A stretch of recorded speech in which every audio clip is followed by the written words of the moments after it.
मंजन फल पेखी तत्काला, जय सिया राम। काक होई पिक बक ऊक मराला, जय सिया राम। सुनी आचरण करे जन कोई, जय सिया राम। सत्संगति महिमा नहीं कोई, जय सिया राम। इस तीर्थ राज में स्नान का फल तत्काल ऐसा देखने में आता है कि कोए कोयल बन जाते हैं और बुगले हंस बन जाते हैं। इससे पहले मैंने बताया कि सत्य संगति करने के बाद में जो मनुष्य सत्य संगति करता है उस मनुष्य में किस प्रकार का असर होता है, किस प्रकार का प्रभाव उसमें दिखाई देता है। वो कहते कि कोवे उस सत्संगति करने के बाद में कोवे जैसे मनुष्य ना वो भी कैसे क्या बन जाते हैं, कोयल बन जाते हैं। और बुगले जैसे आदमी है भी वो भी हंस का जैसा उसमें परिवर्तन हो जाता है, तो बर्ताव करने लगते हैं। ये कोई आश्चर्य वाली बात नहीं है, क्योंकि सत्य संगति की महिमा छिपी नहीं रहती, वो सबको उजागर दिखा देती है, सबको सामने दिखाई देती है। वाल्मीकि नारद घट जोनी, जय सिया राम। निज निज मुखिए कहीं निज होनी, जय सिया राम। चल चल थल चल नभ चर नाना, जय सिया राम। जी जड़ चेतन जीव जहाना, जय सिया राम।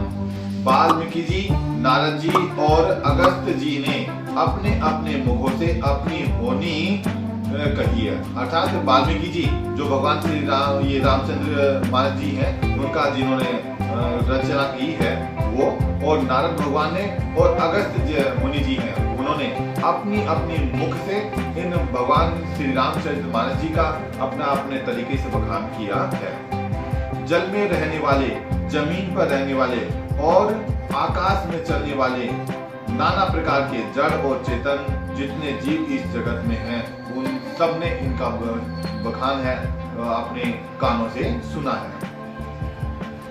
मति कीर्ति गति भूत भलाई, जय सिया राम। जब ही जे ही जतन जहाँ जे ही पाई, जय सिया राम। सो जानब सत्संग प्रभाऊ, जय सिया राम। लोकहु वेद न आन उपाऊ, जय सिया राम। उनमें से जिसने जिस समय जहां कहीं भी जिस किसी के यतन से बुद्धि, कीर्ति, सत्य संगति, विभूति और भलाई पाई है, सो सब सत्संग का ही प्रभाव समझना चाहिए।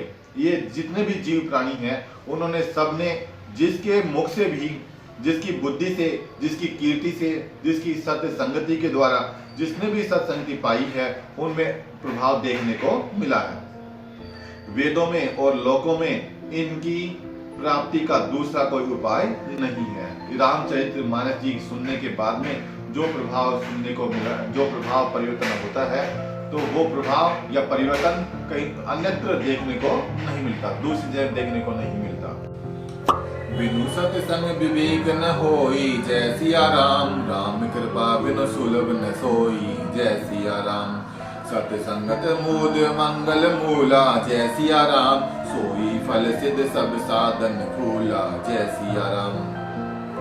सत्संग के बिना विवेक नहीं होता, अर्थात सत्संग जब तक मनुष्य नहीं करेगा उसमें विवेक की प्राप्ति नहीं होती। विवेक बोले तो ज्ञान प्राप्त नहीं होता।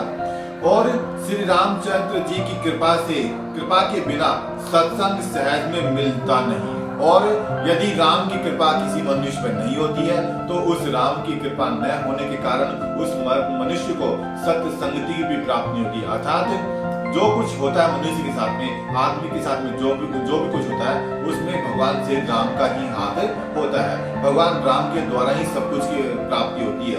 यदि सत्संग उसके नसीब में लिखा है, तो वो भगवान राम की कृपा ही है।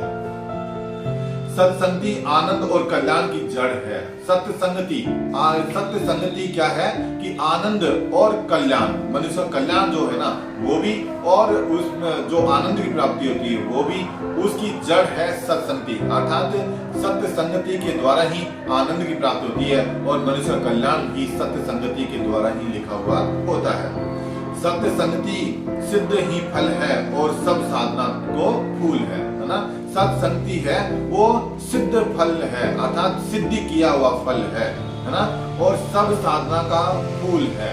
और जितनी भी साधनाएं हैं, जितनी भी तपस्याएं हैं, उन सब का वो फूल है। सठ सुधरहि सत संगति पाई, जय सिया राम। पारस परस को धात सुहाई, जय सिया राम। विधि बस सुजन कुसंगत परहि, जय सिया राम। फनि मनि सम निज गुण अनुसरहि, जय सिया राम। दुष्ट भी सत्य संगति पाकर सुधर जाता है। दुष्ट मनुष्य, जितना भी दुष्ट मनुष्य है वो भी सत्य संगति प्राप्त करने के बाद में वो उसमें भी परिवर्तन हो जाता है, वो भी सुधर जाता है। और पारस के स्पर्श करने से लोहा सुहावना हो जाता है, सुंदर बन जाता है। किंतु देव योग से यदि कभी सुजन कुसंगति में पड़ जाते हैं तो वे वहां भी सांप की मणि के समान अपने गुणों का अनुसरण करते हैं। यदि कोई दुष्ट मनुष्य यदि बाई चांस से किसी कुसंगति के कारण बेकार के आचरण करने लगता है तो वह मनुष्य भी भगवान की कृपा से, जिस प्रकार सांप की मणि, सांप की मणि होती है वो दूसरों का जो गुण है वो ग्रहण नहीं करती ना, उसी प्रकार वो मनुष्य भी सुधर जाते हैं। मणि जो है, मणि के अंदर बहुत अधिक प्रकाश होता है और उसको कोई भी अंधकार उसको दबा नहीं सकता। तो उसी मणि के समान यदि बेकार मनुष्य, क्योंकि मणि किसके पास है, सर्प के समान है, और सर्प में क्या है, जहर। सर्प को क्या बताया उसने, दुष्ट आदमी बताया, और मणि उसके पास में है। तो वो मणि एक अच्छा आदमी का प्रतीत हुआ वहां पर। तो मणि उस दुष्ट मनुष्य के पास में रहकर भी अपने प्रभाव को नहीं खोती है, अपना प्रकाश को फैलाती है। उसी प्रकार बेकार आदमी भी अच्छे मनुष्य के पास में जाकर सुधर जाता है, अच्छा हो जाता है। विधि हरि हरि कवि को विद्वानी, जय सिया राम। कैद साधु महिमा सकुचानी, जय सिया राम। सोमोम सन कहीं जात न कैसे, जय सिया राम। साक बनिक मनि गुण गण जैसे, जय सिया राम। ब्रह्मा विष्णु शिव कवि और पंडितों की वाणी भी सत्य महिमा का वर्णन करने में सकुचाती नहीं है। अर्थात ये सभी लोग सत्य संगति का बखान करते हैं। सत्य संगति के अंदर कौन कौन से गुण छुपे हुए होते हैं उसके लिए वो बखान करते हैं। वह मुझसे किस प्रकार नहीं कही जाती, जैसे साग तरकारी बेचने वाले से मणियों के गुण समूह नहीं कहे जा सकते। अर्थात मैं तो एक अज्ञानी आदमी हूँ, मैं इतना सत्य संगति के बारे में नहीं जानता वो, और मैं उसका बखान नहीं कर पाता। किस प्रकार से, जिस प्रकार से तरकारी बेचने वाला, साग सब्जी बेचने वाला उस क्या नाम है, मणि के बारे में, मणि के गुणों का बखान नहीं कर सकता ना, उसी प्रकार मैं भी ज्यादा सत्य संगति के बारे में नहीं कहूंगा। जितना मेरे को ज्ञान है मैं उतना ही मैं तुम्हारे को बता सकता हूँ। बंदौ संत समान चित, हित अनहित नहीं कोई। अंजलि गत शुभ सुमन जिमी, सब सुगंध कर दोय। श्यावर रामचंद्र पति जय शरणम, शंकर हरिओम बजरंग बली। मैं संतों को प्रणाम करता हूँ जिनके चित्तों में समाता है, जिनका न कोई मित्र है और न कोई शत्रु है। अर्थात संत जो समाज है, अच्छे जो आदमी है, उनके लिए उनके दिमाग बहुत अच्छा होता है, सुंदर होता है, और उनके लिए न कोई इस संसार में मित्र है और न ही कोई उनका दुश्मन है। जैसे अंजलि में रखे हुए सुंदर फूल दोनों ही हाथों में समान रूप से सुगंधित करते हैं, वैसे ही संत शत्रु और मित्र दोनों का ही समान रूप से कल्याण करने वाले होते हैं। जैसे एक फूल है और एक फूल को अपन इस हाथ में रख लेते हैं और इस हाथ से लेकर वो फूल इस हाथ में रख लेते हैं। हाथ तो वही है, फूल भी वही है, तो हाथ परिवर्तन करने से जिस प्रकार से फूल की खुशबू चेंज नहीं होती, बदलती नहीं है, उसी प्रकार से सत्य मनुष्य हैं, जो अच्छे मनुष्य हैं, उनके लिए शत्रु भी वैसा ही है तो दुश्मन भी वैसा ही है। संत सरल चित जगत हित, जानी स्वभाव स्नेह। बाल विनय सुन करी कृपा, राम चरण रति देव। सियावर रामचंद्र पति जय शरणम, शंकर हरिओम बजरंग बली।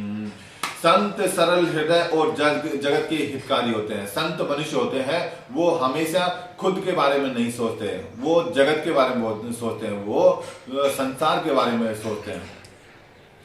उनके ऐसे स्वभाव और स्नेह के जानकर मैं विनय करता हूँ। मेरे इस बाल विनय को सुनकर कृपा करके श्री रामचंद्र जी के चरणों में मुझे प्रीति दें, है ना। कि इस प्रकार के संतों में मैं प्रार्थना करता हूँ, मैं उनसे आग्रह करता हूँ कि आज मैं जो रामचरितमानस जी जो सुना रहा हूँ उससे वो प्रसन्न होवें और उनके रामचंद्र जी के चरणों में मुझे प्रीति दे, मुझे प्रेम दे, मुझे प्यार दे। इसी के साथ में ये रामचरितमानस जी मैं यहीं पर थोड़ा संपन्न करता हूँ और अगले पदों के साथ में मैं कल सुबह आपसे वापस मिलूंगा। जब तक के लिए आप सभी को राम राम।